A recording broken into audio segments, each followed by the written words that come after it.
There isn't only just one fit-all approach to nutrition. Okay, nutrition is very individualized.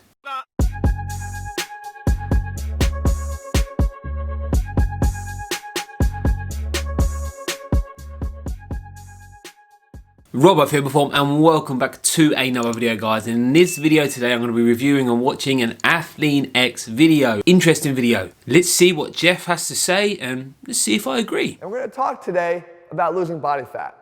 And I'm going to follow that up with a recommendation to eat carbohydrates. Yes. Because for some that's going to make you very uncomfortable. As a matter of fact, the keto crusaders are likely to want to attack me. They shouldn't attack you. Right? There's nothing wrong with carbohydrates. Are there benefits to not having carbohydrates? Yes. Are there also benefits to having carbohydrates? Yes. Keep an open mind when it comes to nutrition. There isn't only just one fit-all approach to nutrition. Okay, nutrition is very individualized. Carbohydrates seem to be relevant when it comes to our nutrition, especially in sport and exercise performance. And I'm actually just looking to provide you guys with information so that you can make an educated decision for yourself about whether or not what I'm going to tell you will work for you. Yes, you need to make an educated decision. Is it right for you? Are you somebody who is maybe more insulin resistant, insulin sensitive? Because insulin seems to be the big topic at the moment. What type of person are you? Are you overweight? Are you underweight? Are you trying to gain as much size or as much muscle as you can? What are your goals?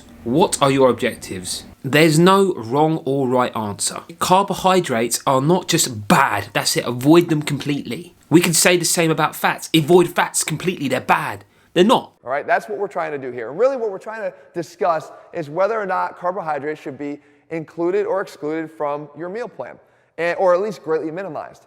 And I am going to take the side of carbohydrates need to be included. Maybe they actually need to be included to a large degree for long-term success. So can I agree with that? Well, I'm going to take a different stance here and say, do you need to consume carbohydrates to achieve long-term success, adherence? No, okay, you don't have to eat carbohydrates. You don't. Now, if you can achieve your goals on keto, low carb, then I'm all down for that, okay? Especially if you can adhere to that long term, then, you know, fantastic, good job. Is it healthy for you as an individual? I'm not looking for the short-term weight loss.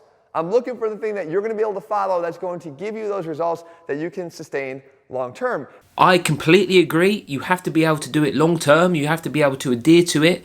Individualized nutrition as always. Now, it's no secret. I've covered my meal plan before. I am an advocate of eating carbohydrates. And Jeff is an advocate of consuming carbohydrates. So am I. I am also an advocate of consuming fats, being on a high-fat diet, doing IF, but explaining the mechanisms correctly, okay, the facts to why they work so well, not misleading you with information, which is important. For him, carbohydrates work well, okay?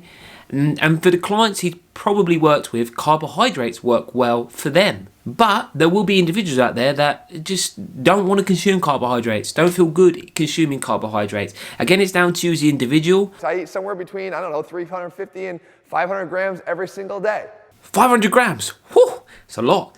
It's a lot of carbohydrates. My issue with the exclusion of carbohydrates comes down to the fact that when we exclude them, are we sacrificing our ability to achieve long-term, permanent consistency with how we eat? If you as the individual, okay, takes away carbohydrates from your diet, but is struggling to adhere to that low carb diet, you find that you really want to consume carbohydrates, you miss carbohydrates, you know, you don't perform as well in the gym, you feel tired all the time, carbohydrates just work for you, and you just feel like long term it's just not going to work, then you shouldn't be on that diet. You shouldn't be consuming a low carb diet. Maybe you should be implementing carbohydrates into your diet. But there will be individuals out there that can do that, okay? They can adhere to a low carb diet. They find they function a lot better on a low carb diet. That being said, guys, I understand that carbohydrates do have some baggage, which has earned their reputation and why they're being greatly minimized by a lot of people these days. But let's talk about them, because I think if we can honestly address these things, it's going to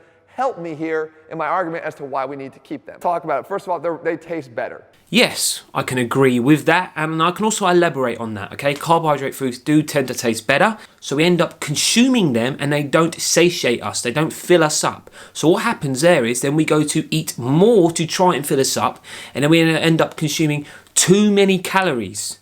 Okay, so this is where the problem lies. We also know that they are less satiating. So we eat them, and before we know it, we've eaten a whole ton of them, and that can have a dramatic impact on the portion sizes that we eat. What I just said, guys. We tend to have more cravings for carbohydrate-rich foods. Right? This has a lot to do with brain chemistry, but carbohydrates in exclusion actually taste good, whereas fat-rich foods in exclusion don't really taste that good. No, I disagree with that, Jeff. I guess it comes down to personal preference. It's just my opinion. I think carbs taste nice and fat foods also taste nice.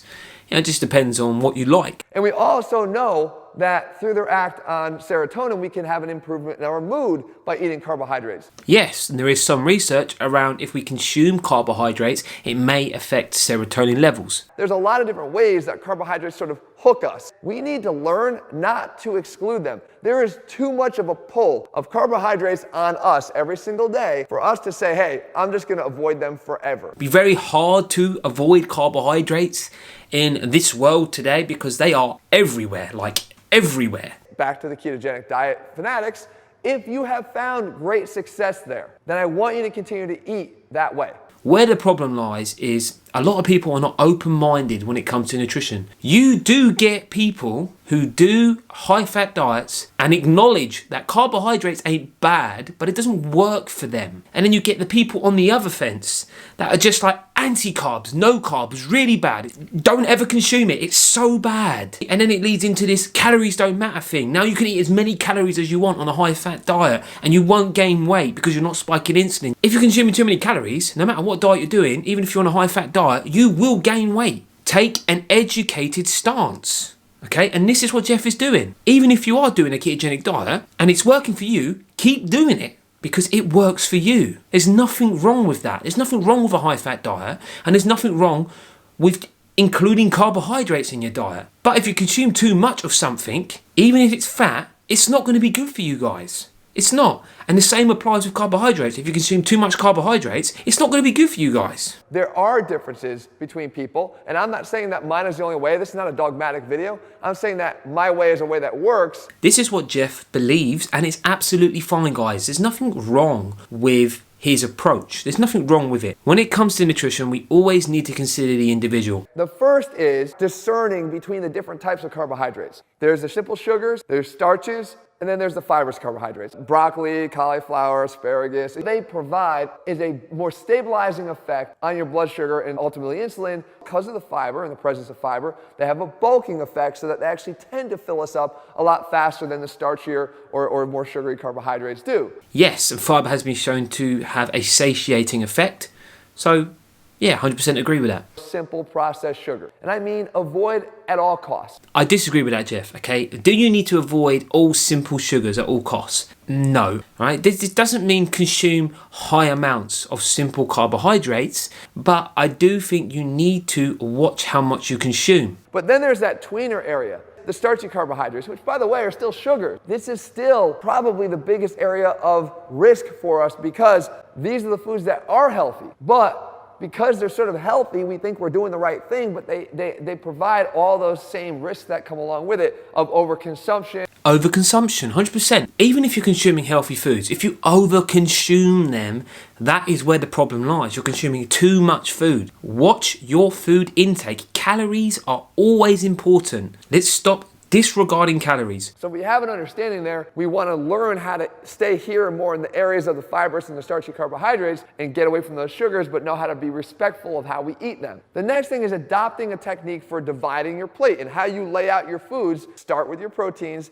then work around to your fibrous carbohydrates, and then end with your starchy carbohydrates. Yes, I think allocating your plate around your macronutrients is important, okay, and especially protein. If you're trying to promote muscle protein synthesis, it's shown within research that it's better to space your protein throughout the day. It's satiating, it fills you up, has a higher thermic effect. Allocate your plate around your macronutrients, especially protein. Protein, very important. At night, let's say, one of my favorite things to eat is sweet potatoes. And sweet potatoes do kind of taste like almost a dessert for me. You can actually affect the glycemic response of that sweet potato by boiling it. Okay, so if you boil your sweet potato, you mash it up, you can actually lower the glycemic response.